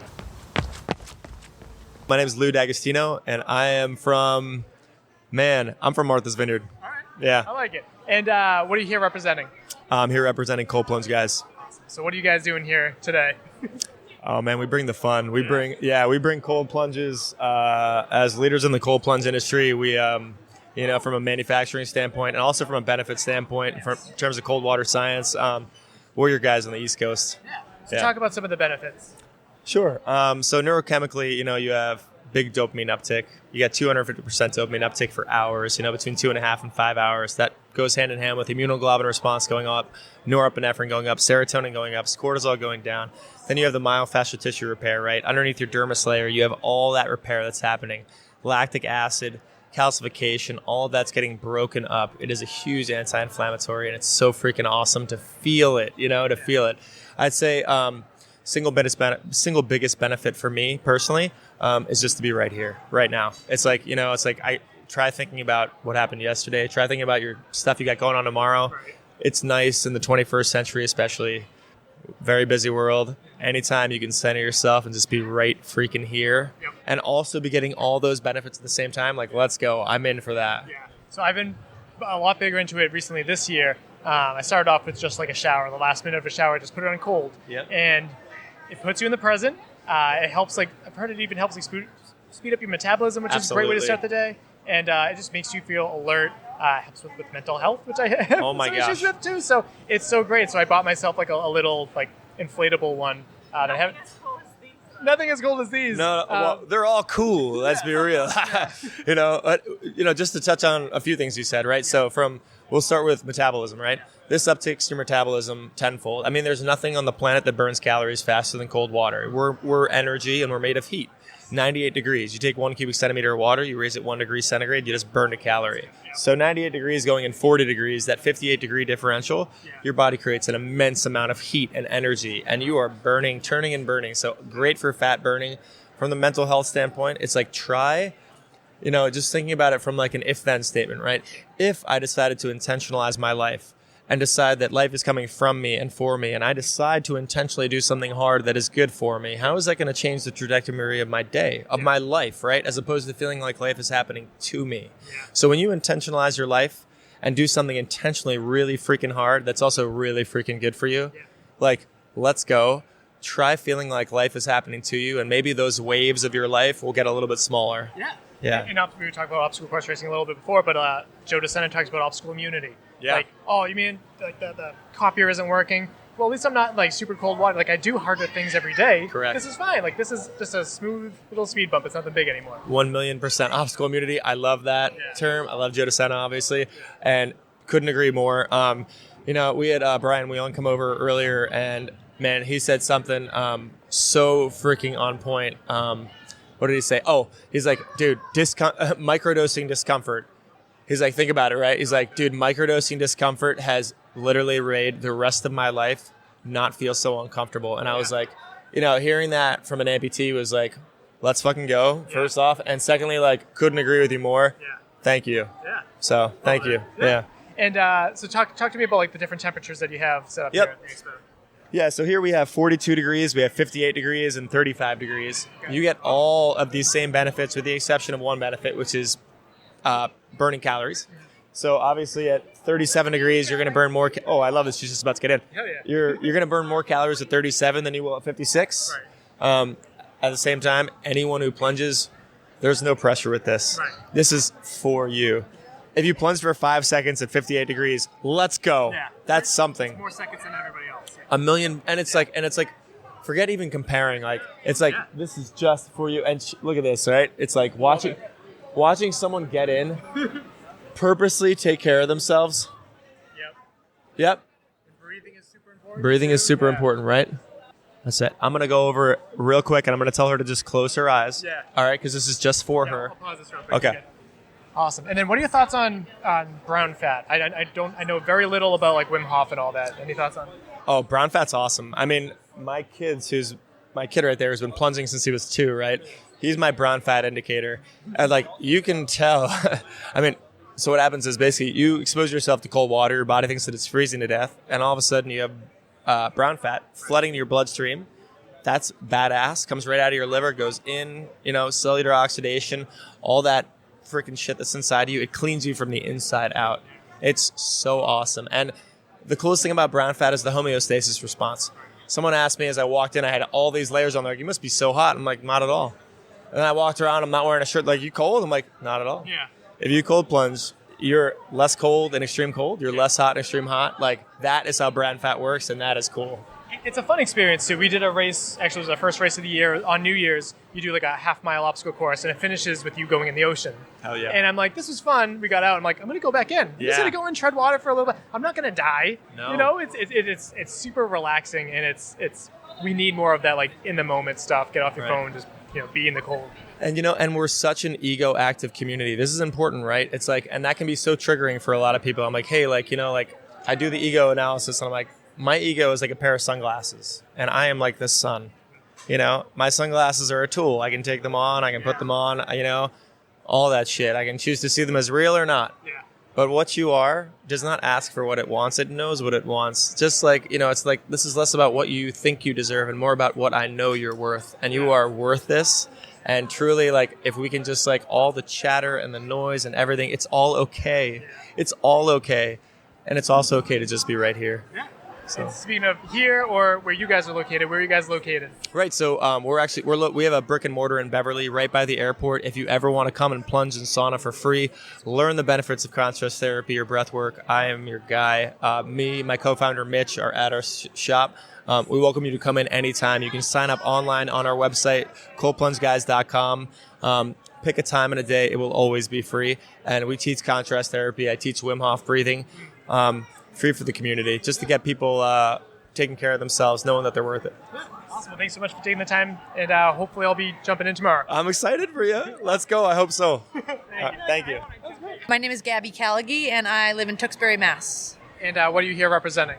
I am representing the Run RX, which is the physical therapy and personal training studio that I own in Somerville, Massachusetts. So tell me all about it. So we do detailed gait analysis for runners, and we specialize in both treating and training runners, as well as specializing in the pre- and postnatal population. Tell me the importance of gait analysis. Sure. So gait analysis will help get us really to, if you're injured, the root cause of why, instead of just trying to fix every individual thing. Let's come up with a more holistic approach to why things are happening. We also get a really nice measurable running score for running health. So even if you're not injured, it helps with injury prevention, and it gives us a plan for you to work on with strength or with form adjustments that keep you from getting injured. And it also gives us a look at running economy and efficiency and where there might be leaks. So if you're trying to get a little bit faster, where can we intervene with form or strength training to help with that? Because injury can be really complicated, especially with running. Like, oh, my knee hurts. Well, it turns out it's your hip, or it's this, or it's that. And so it's really a science that has to be broken down and to help people, right? Yeah, for sure. Yeah, and I think a lot of times I've seen PTs where it's like, oh, let's treat the ankle, and then let's treat the hip, and then let's treat the knee, and this thing pops up. But our goal is just to let's simplify it down to what we need to work on as far as what's going wrong with how you move. And if we can take care of that, we'll take care of all of the things that are sort of adding up. And preventative care, that's the very best. It's the best time to treat things that may affect you down the line is right now. So. For sure, yeah. And we see a lot of people today who are training for spring marathons or Boston, and they're not really having issues right now. They're maybe having minor issues and kind of wondering what should I work on now? Now is the time. Do it before you get to dig too deep a hole. And even after an injury too, I had a very bad sprained ankle, and I didn't realize how much down the line. Okay, now this foot doesn't turn as much as it does, and you can identify those weaknesses. Yep, for sure. So the sensor that we use will give us a good look at asymmetries and left to right balance, and just being able to give us guidance on you're feeling okay, but your ankle range of motion is really limited from your ankle sprain. Yeah. So make sure we get that back before we create new issues. So what goes into the testing for this? You're on a treadmill, and how does it work? Yeah, so we have runners run from anywhere from 3 to 10 minutes, and that will depend on what we're looking at. So if it's a very standard, we'll just look at you at one standard speed. Sometimes we'll look at multiple speeds to evaluate different speeds and how things break down. Sometimes we'll look at people in different shoes and see which one looks better or worse. So we'll take a few slow-mo videos from different angles to look at the form and get a qualitative look at things. And then we use a sensor that we put on people's sacrum, and that gives us information about how hard they're hitting the ground, their pelvic stability, and then left to right balance. So we get a more objective measure and a running health score. So we can really use that to gauge progress and figure out what we want to work on. And then we pair that with a more musculoskeletal exam where we're looking at range of motion and strength. So we can come up with the full picture of, okay, what's going on and why? Why is it happening ultimately? How long have you been doing this for the community? So I have been a PT treating runners in Boston for about 9 years now. And my practice I opened 3 years ago. That's important because it's one of those things where I can't say bad things about other companies, but it's good to go to someone that is a professional in this and someone that knows what they're talking about, because you don't want to end up hurting yourself more or anything. So. Yeah, and I would say that's kind of the biggest value that we have in our practice is runners are a very specific breed, and they're very passionate, whether they're high-level runners or if they're just casual runners wanting to stay active for mental health. It's very important to them. And it's really important, I think, when you're seeking PT or medical advice as a runner, that you're seeing people who speak your language and know what you do and get that sport. So where can people find out more about you guys? Where are you located? Yeah, so we are located in Winter Hill in Somerville. Our website is run.therxmovement.com, and we're on Instagram at _runrx. How's the expo treating you so far? It's been great. We meet a lot of runners and networking with a lot of other running-based companies, which has been awesome. Yeah. Well, thanks for taking the time to talk to me, and good luck. Thank you. So we're back with the Plunge, the guys. Really likes our people. Yeah, you go, Katelyn. Oh, you went all the way back. Proud of you.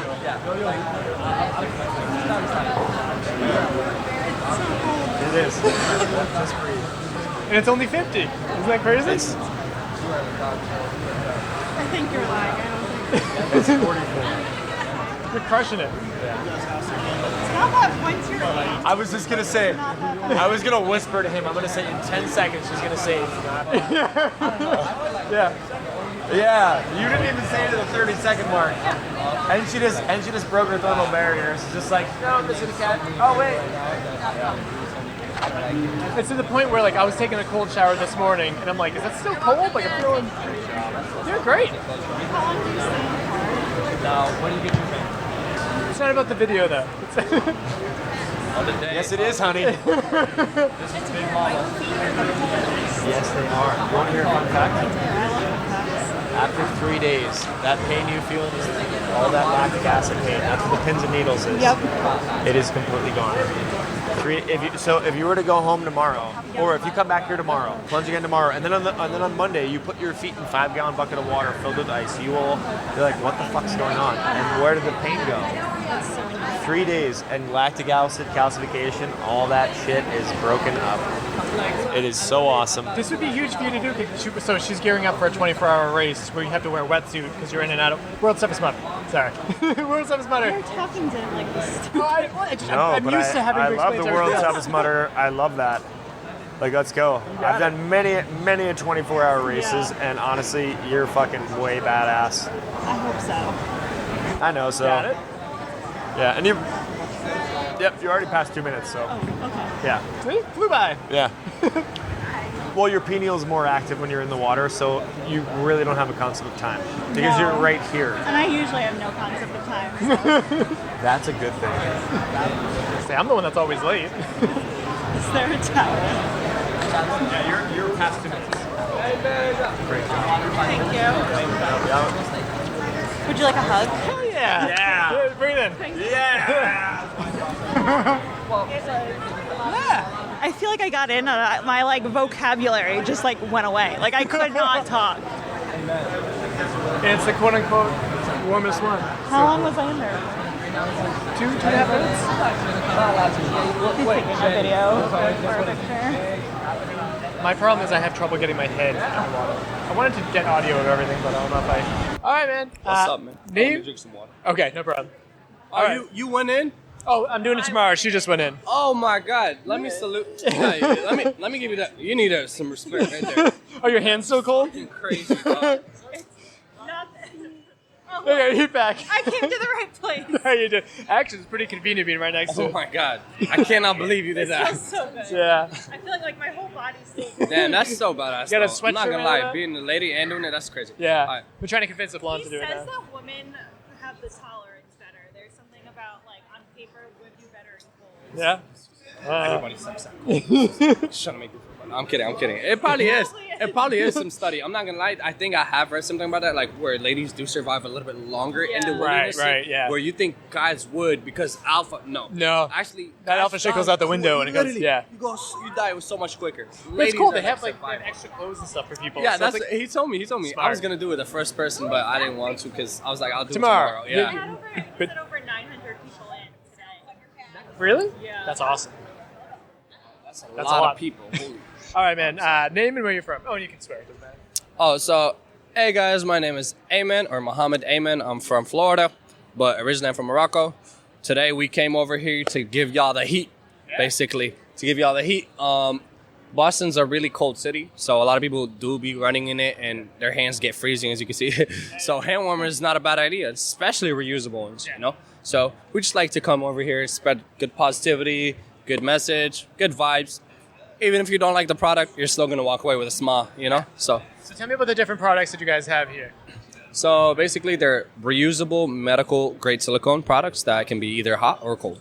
Now, every time, right here, basically every time you do press these, they do activate. It's a external thermal reaction, right? So you put it in hot water and then it resets it back. The only way you can use these again over and over is by putting it in hot water. And that's why everybody loves these, because most of the time, if you're familiar with products, they go inside of microwaves, ovens, I don't know, a bunch of stuff. So, and it's inconvenient. This is the most convenient product to our date with heat, if that makes sense. Yeah. So it looks like you have a whole rainbow. Yeah, we got the whole rainbow, but not that one. I'm just kidding.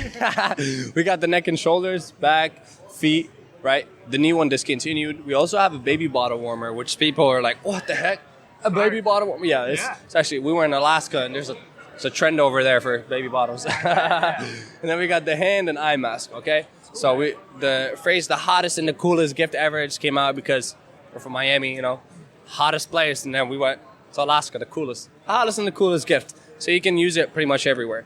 And as you can see, a lot of runners do have, like I said, pains and aches. Sometimes they don't even realize it until after. And then they come over here and they collapse in my booth. And I revive them. So explain it one more time. So it goes in like a hot pot. So basically, it's an external thermal reaction that you press, and then that starts activating the product. After it's been worked for a certain amount of time, depending on the shape or the size, you stick it in hot water. And after that, it goes back to the liquid formation. Hot water breaks it down like salt particles, because like sugar and coffee, same kind of concept. It breaks it down. under hot water temperatures. Now, if the water's not boiling, if it's not hot enough, sometimes it might not work, but most of the time it does work because you need to have really hot water. If you have like semi-hot water, then maybe you're the little guys, not the big ones. And a lot of my customers are like usually skiers, hunters, so people who are like very hands-on. And people that think they're big or something like that, these products are pretty durable. Most of the people that get them end up like replacing it like years later. They're like, oh, actually, I got this years later, and I'm trying to get a new one. And then they have a warranty for 10 years. So that's how the product works. 10-year warranty. Yeah, That's 10 to pretty 15 impressive. years. The product itself is reusable for 10 to 15 years. Like, just from the medical grade silicone it's surrounded with is pretty durable. Yeah. But, you know, things happen. People have kids, dogs, both, etc. So we created this 10-year warranty as a way of, like, trust, and people have where to go back to, and it just adds professionalism all around. So, yeah. As you can see, our booth is not the biggest, but as we might be one of the busiest. Why? Because people see the value in the product. It's it sells itself pretty much. I think it's pretty cool how the feet one have like straps to keep it on your feet. Like it makes it more convenient to actually use it. Those are actually my favorite ones personally. I used to be in the military, and then my feet really got messed up from it, right? So boots make your feet go like on a curvature mode, right? Yeah. You probably like no, you probably. That's in the military. Oh yeah, you see, They're all fucked up. literally all messed up, and then the sexy sandals, actually, that's what they're called, the sexy sandals.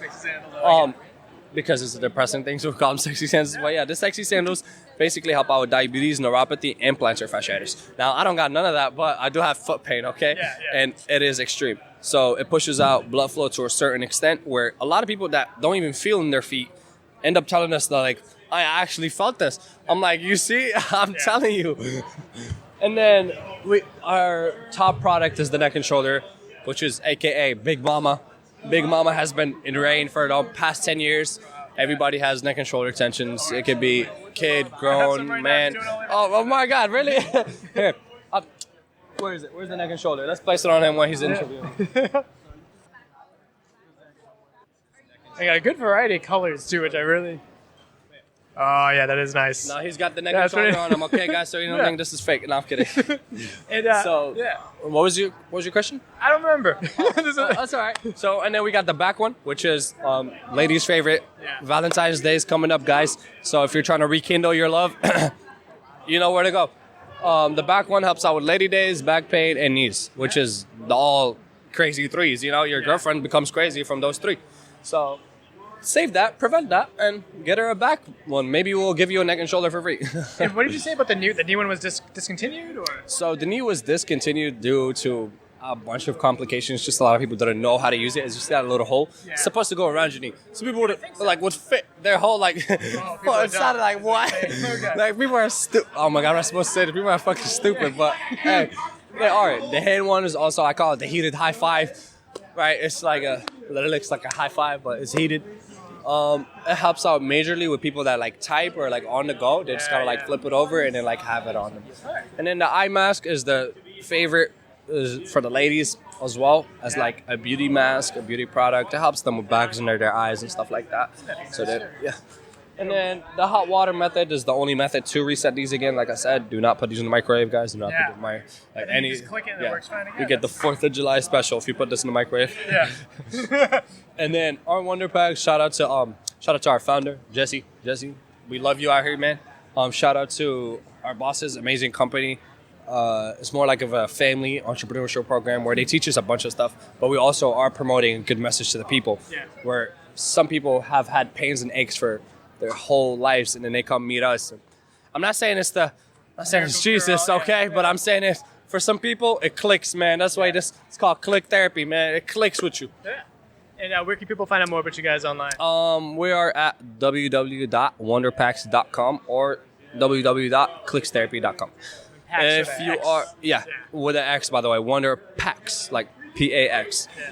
And if you are wondering more about like our company, like personally, our website is called SpartanMindset.com, right? SpartanMindset.com. The reason for that name is because Spartans don't win, man. I mean, Spartans don't lose, man. They always win. Yeah. They never give up. They never defeated. No excuses. Figure it out mentality. And that's what we like to do. Awesome. Perfect. Thanks, man. Thank you, and good luck to everybody else in the race. Good luck to the vendors. And Definitely the most entertaining interview. Hey, stop playing, bro. I got some. Welcome back. Thank you to everyone that took the time to talk to me and for Raccoon Media Group for welcoming us back again. Katelyn, what were your favorite memories of the expo? I know we discussed this a little bit after day one. Actually, let's just talk about day one memories, I guess, briefly. Okay, day one memories. Talking to the girl from Girls on the Run. I was a Girls on the Run coach last year, and my dad is one of my favorite people. So to hear somebody else get equally excited as all these like grown men cheering and wearing tutus and like being super excited for their daughters, like running their first 5K, like highlight of my freaking life.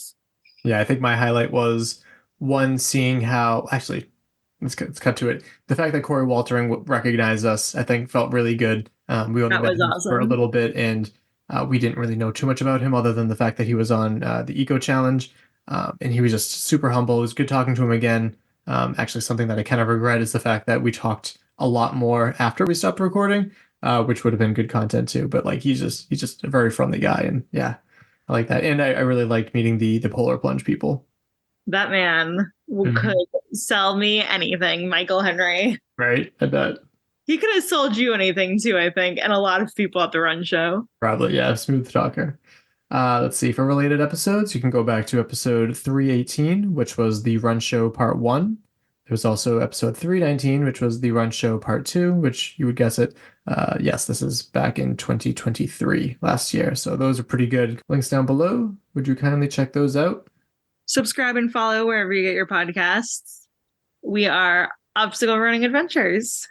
Follow us on social media. We're on Facebook and the Instagram, and we are also on the Patreon, where you can support us for as little as $2 or as many as $10. Yeah, you could also leave a review, which doesn't do too much to help, which most people think. But more than anything, though, if you could share the show with a friend and go the extra step. If you found someone on here that sounded interesting, go follow them. Whether it's an athlete, go follow them on Strava or whatever, or go follow the company and support the people that are trying to support the sport. You know, we focus more on the sport of OCR, but if we want the sport of running to continue to do well, we have to support the businesses that are trying to make the sport go well too. So yeah.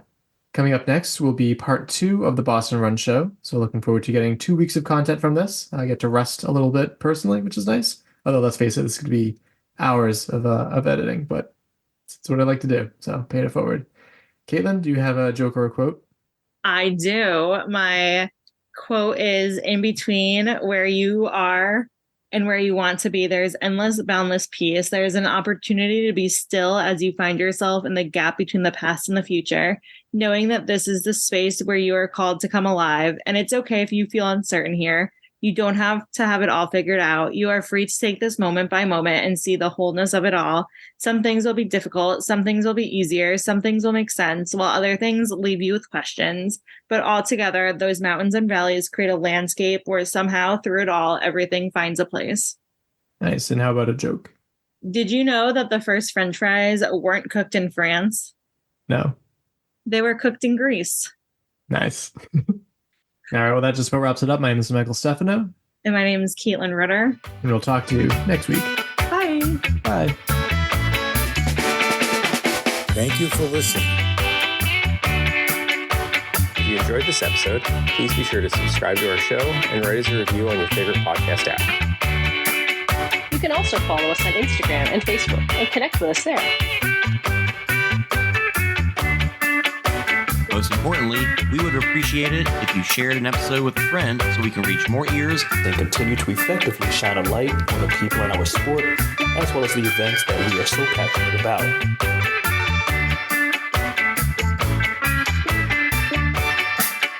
Our intro song is Streaker by Straight Up, and our outro music is Iron Call by The Best.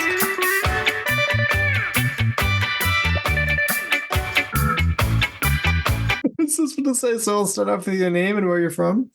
Okay.